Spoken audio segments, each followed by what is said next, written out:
Welcome back to the fire, and you guessed it, it's time for another Baldur's Gate 3 lore video. In this video I'm going to talk about 3 major world-changing events that took place in the Forgotten Realms and had a huge effect on the continent of Faerun, which is where Baldur's Gate is located.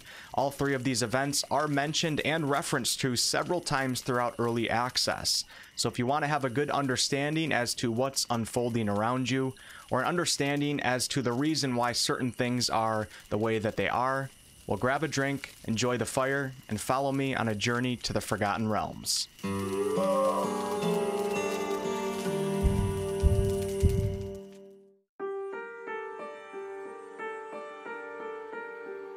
The Time of Troubles was a cataclysmic time period in which the gods of the Faerunian pantheon were forced to walk the earth in their mortal avatar forms.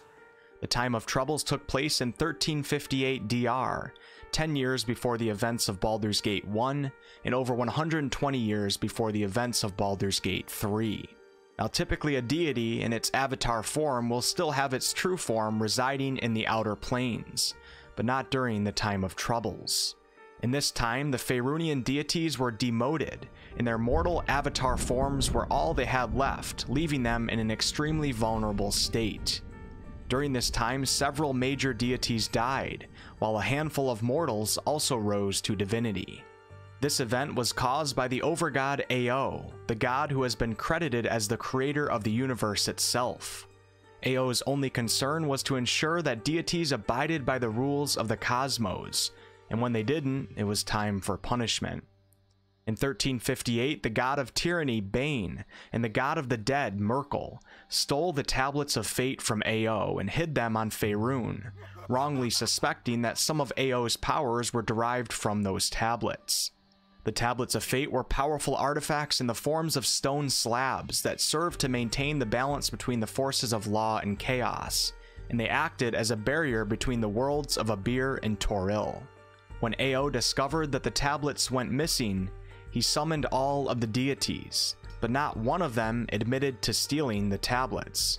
And because of this, Ao cast down all the gods from the heavens, and so began the Time of Troubles, a time where gods battled as mortals, and mortals sought divinity. The most notable deity deaths during this time were Mystra, Torm, and the dead 3 gods Bane, Baal, and Myrkul. However, it's important to keep in mind that death is anything but permanent in the Forgotten Realms. Bane was killed by Torm, the god of righteousness, but Torm also perished in that same battle. However, Torm was later resurrected by Ao, and Bane resurrected through his half-demonic son, Zvim. Myrkul was killed by a mortal named Midnight, but some of his essence remained inside a Netherese artifact, allowing him to maintain influence among the mortals. Mystra, the mother of magic, was slain by the god Helm when she attempted to climb the divine stairway that Helm was in charge of guarding. And then the mortal Midnight, who killed Myrkul, was selected by Ao to become the new mother of magic later on. Baal, the lord of murder, was slain by a mortal named Cyric, who later became a god. But Baal had foreseen his death and prior to had impregnated several mortal women, creating his heirs, the Baalspawn, which is what you play as in Baldur's Gate 1 and 2. This eventually led to his resurrection. Eventually, the Tablets of Fate were founded and returned to Ao by a few of the gods, and Ao lifted the barrier that prevented the deities from reuniting with their divine selves in the outer planes, and leaving mortals in charge under their guidance. Ao went on to destroy the Tablets of Fate, and then began the chaotic time period known as the Era of Upheaval. Without the Tablets of Fate, the worlds of Abir and Toril slowly started to overlap, and chaos ensued. This era lasted all the way up until 1487 DR, a mere 5 or 6 years before the events in Baldur's Gate 3.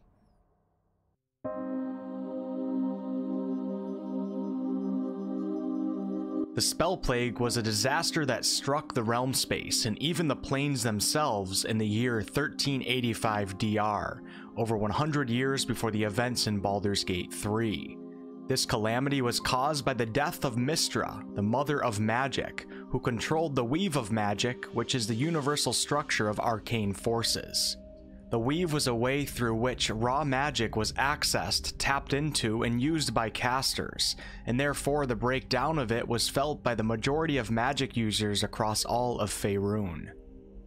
Mystra was murdered by the now god of deception, Cyric, with the aid of the goddess of darkness, Shar. The corrupted madness of Cyric defiled what arcane forces remained from the dissolution of the weave, resulting in a new magical source of defiling arcane energy in the form of blue flames. Mystra's death essentially tore the weave apart, unleashing raw magic contained within it, and making the overall structure of magic extremely unbalanced. During this time, many spells failed or produced very unreliable results, and wards were destroyed, leaving magical cities extremely vulnerable. Mystra's home plane of Dwemerheart was destroyed, which also killed the god of mages, Savras. The world tree, which connected all the celestial planes to each other, was also destroyed, and many of the outer planes merged with each other. Curtains of blue flames swept across Faerun, reshaping the land, and political upheaval resulted in invasions, uprisings, and coups. The overlapping process of the planets of Abir and Toril, caused from Ao's destruction of the Tablets of Fate, was sped up, and entire continents shifted.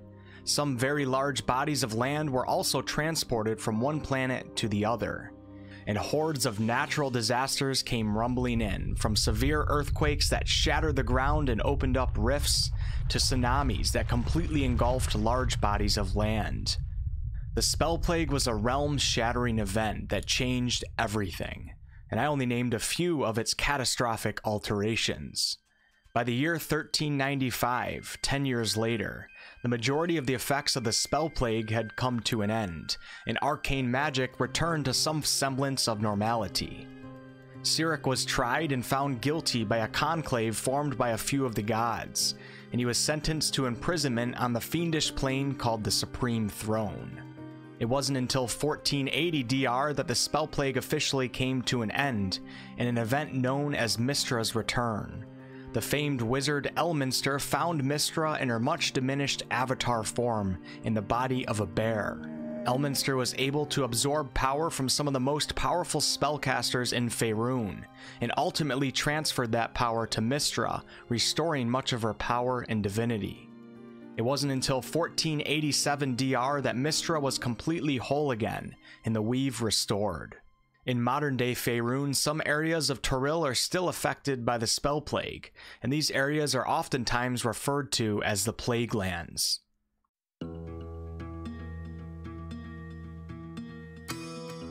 The Second Sundering was a catastrophic event that took place during the decade of the 1480s, the decade prior to the events in Baldur's Gate 3.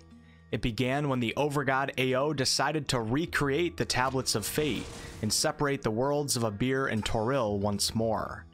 In preparation for this event and the uncertainty of its outcome, most of the gods created as many Chosens among mortals as they could, gathering as much power as possible. This created many wars on Faerun as mortals and the Chosens of the gods led armies and battled in attempts to steal or gain power from one another. The restoration of the Tablets of Fate caused some of the places of Abir that have been part of Toril, and vice versa, to be restored to their original worlds, and with this came another blast of natural disasters. Perhaps most notably during this time, many deities previously presumed dead or missing returned to life, and then quickly began amassing new and previous followers to help them reclaim some of their former deity portfolios. Mystra, Helm, Mask, Lathander, Baal, Merkel, Azuth, and Tyr are some of these deities to name a few. For Shar, the goddess of darkness, the Second Sundering resulted in a loss of power and influence, as she suffered greatly in the wake of the death of the Shadowvari and the destruction of the City of Shade, but as we can see in Baldur's Gate 3, Shar seems to be up to something, and is likely working very hard to restore her power, and achieve her ultimate goal of having her Shadow Weave take over the Weave.